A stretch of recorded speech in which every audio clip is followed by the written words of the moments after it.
जो temporary stay किया, जो ऑनरेबल ईडी कोर्ट का जो ऑर्डर आया था, बेल ऑर्डर अरविंद केजरीवाल जी का, उसको चैलेंज करते हुए ईडी हाई कोर्ट में आई, सुबह मेंशनिंग किया और कोर्ट ने कहा कि आज हियरिंग के दौरान हम उस नीचे वाले ऑर्डर को स्टे करते हैं।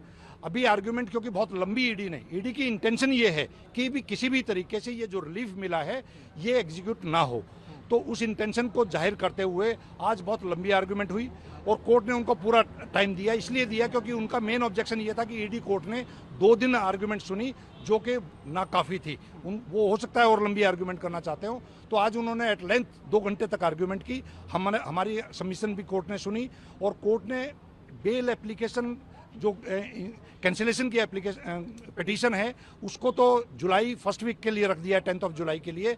लेकिन जो स्टे मांगा है, स्टे एप्लीकेशन को डिसाइड करने के लिए तय किया है कि बाई मंडे और ट्यूसडे तक उस पर कोई ना कोई कोर्ट ऑर्डर देगी।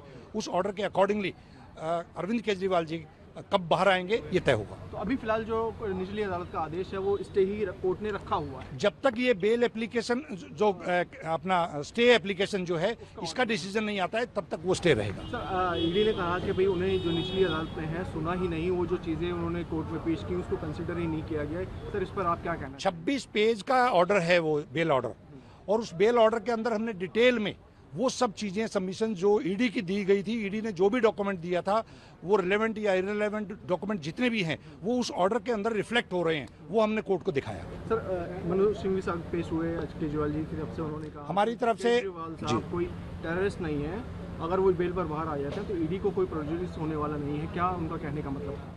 कहने का मतलब ये है कि ये बेल तय हुई है, ट्रायल अभी चलेगा, उसके अंदर ईडी के पास अगर कोई भी मटेरियल है, बेल में जनरली ये बताया जाता है कि एप्लीकेंट को अगर बेल ग्रांट कर दी गई है तो उनके केस पे, उस पर क्या इन्वेस्टिगेशन पे क्या उसका असर पड़ेगा, इसके बारे में ईडी पूरी तरीके से साइलेंट थी। ईडी ने इस पे कुछ नहीं बताया, इसीलिए डॉक्टर अभिमन्यु सिंघवी साहब ने कहा कि वो इलेक्टेड चीफ मिनिस्टर हैं, ऑलरेडी इंटरिम बेल पे 21 दिन के लिए बाहर आए थे, उन्होंने बाद में सरेंडर भी किया है, वो कोई टेररिस्ट नहीं है, वो इलेक्टेड रिप्रेजेंटेटिव के तौर पर अपनी ड्यूटीज़ डिस्चार्ज करेंगे, कॉन्स्टिट्यूशनल ड्यूटी उनकी है।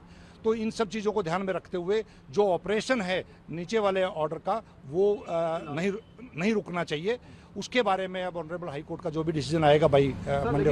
ईडी बार बार कह रही थी कि आदेश जो है निचली अदालत का विकृत आदेश है, परवर्स ऑर्डर है। आप किस आधार पर ये बात ईडी कहना चाह रही थी? देखिए, उनके पास सिवाय इस तरह की वेग आर्गुमेंट के कोई ऐसा आधार यहाँ पर भी, जैसे मैंने कल भी बताया कि ईडी कोर्ट के सामने जब उनकी आर्ग्यूमेंट थी, ईडी कोर्ट की जो भी क्वेरीज थी उस पर वो डायरेक्ट कोई रिप्लाई नहीं दे पा रहे थे, क्योंकि उनके पास कोई अरविंद केजरीवाल जी के खिलाफ कोई एविडेंस नहीं है।